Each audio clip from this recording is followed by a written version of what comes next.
Ask someone what success means, and the answer usually sounds familiar. Money. Recognition. Influence. Freedom. Modern culture treats these things as the ultimate proof that a life has gone well. From childhood, we are taught to measure progress through external milestones: grades, promotions, income, achievements. Each one becomes a marker of worth, a signal that we are moving in the right direction. And for a while, this system seems to work. Goals motivate us, they create momentum, they push us to build skills, take risks, and expand what we believe is possible. But if you look closely at the people who reach the top of these systems, something interesting appears. Many of them are not as fulfilled as we expect them to be. Some feel trapped by the very success they worked so hard to achieve. Others quietly admit that the satisfaction they imagined never fully arrived. This isn't a modern problem. More than 2,000 years ago, philosophers observed the same pattern. They watched people chase wealth, power, and recognition, only to discover that external success rarely stabilizes the inner world. Among those philosophers were the thinkers now known as the Stoics. And what they discovered about success challenges one of the deepest assumptions of modern culture. Because according to Stoic philosophy, the problem with success isn't that people fail to achieve it. The problem is that most people are chasing the wrong kind. The great misunderstanding. One of the central ideas of Stoicism is surprisingly simple. Human beings suffer when they try to control what cannot be controlled. This idea was emphasized repeatedly by the Stoic philosopher Epictetus, who argued that peace comes from recognizing a fundamental distinction in life. Some things are within our control. Most things are not. Our actions, intentions, and character belong to us. But outcomes, money, reputation, success, recognition, are influenced by countless external forces. Luck, timing, other people's decisions, economic conditions, cultural trends. The Stoics believe that tying our sense of worth to these unstable outcomes creates a fragile life. If your identity depends on success, you become emotionally dependent on forces you cannot fully control. Even the most disciplined person cannot guarantee results. And when results become the primary measure of value, anxiety becomes inevitable. This is where Stoicism diverges sharply from modern achievement culture. Today, we are taught to define success through outcomes, numbers, growth, recognition, and material progress. The Stoics define success through something very different. Character. According to them, a successful life is not measured by what happens to you. It is measured by how you respond to what happens. The success of character. For the Stoics, the highest form of success was not wealth or status. It was virtue. Virtue meant living with wisdom, courage, discipline, and justice, qualities that remain entirely within a person's control.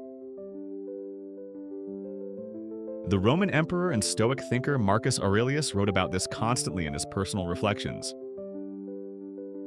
Despite ruling a vast empire, he repeatedly reminded himself that external success could never guarantee inner stability.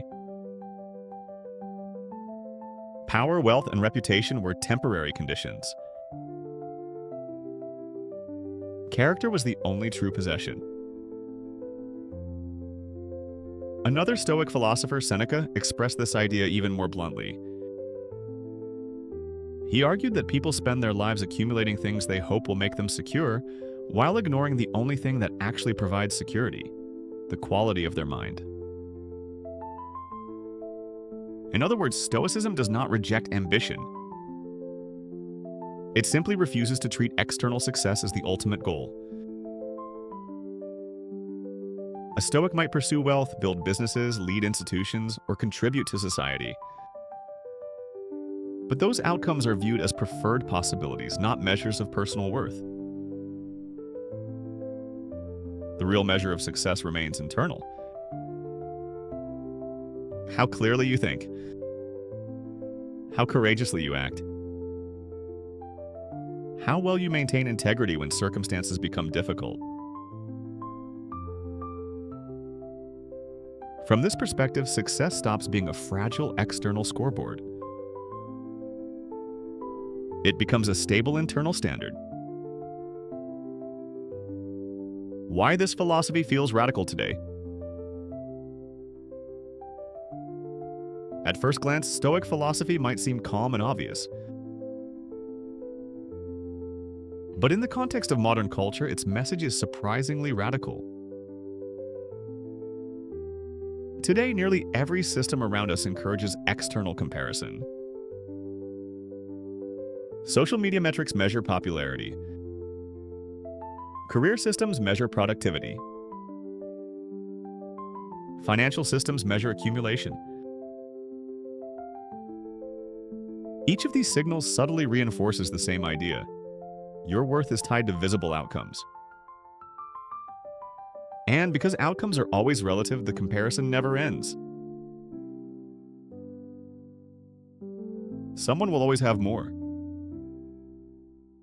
More influence, more recognition, more financial success. This constant comparison quietly destabilizes the mind. Even when people are doing well, they feel pressure to keep proving themselves. But Stoicism removes the foundation of that comparison. If success is defined by character rather than outcomes, the competition disappears. Your success becomes independent of someone else's achievements.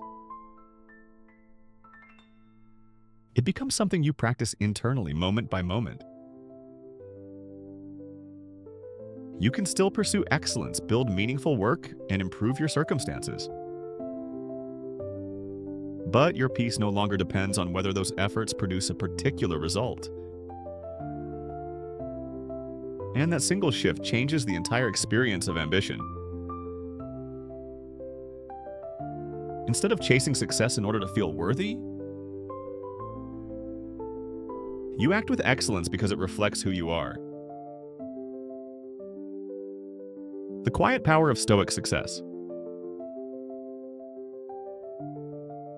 When people first encounter Stoic philosophy, they sometimes misunderstand its message. They assume that focusing on character means lowering their ambitions. In reality, the opposite is often true. When success is defined internally, fear loses much of its power. Fear of failure decreases because failure no longer defines your worth.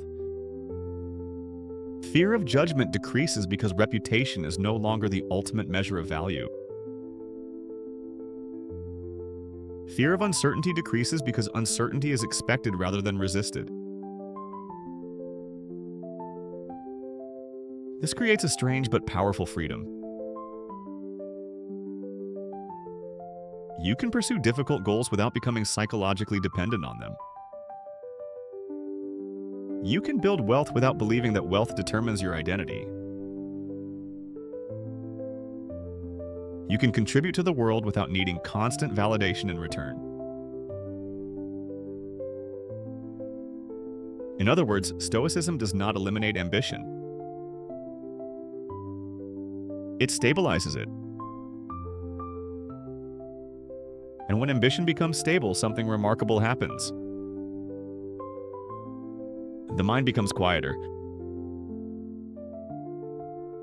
Not because you stopped striving, but because striving is no longer tied to anxiety. The true metric of success. But even Stoic philosophy leaves us with an important question. If success is not defined by wealth, status, or recognition, and if character becomes the true measure of a life well lived, how should we actually evaluate success? What metric replaces the endless scoreboard of modern culture? What standard allows someone to pursue meaningful work, build prosperity, and still experience inner peace?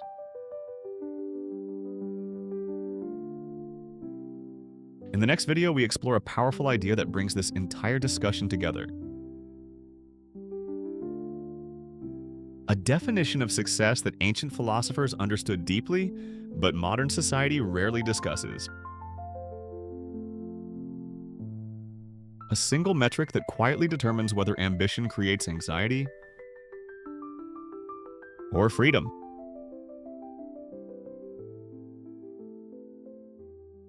Stay tuned.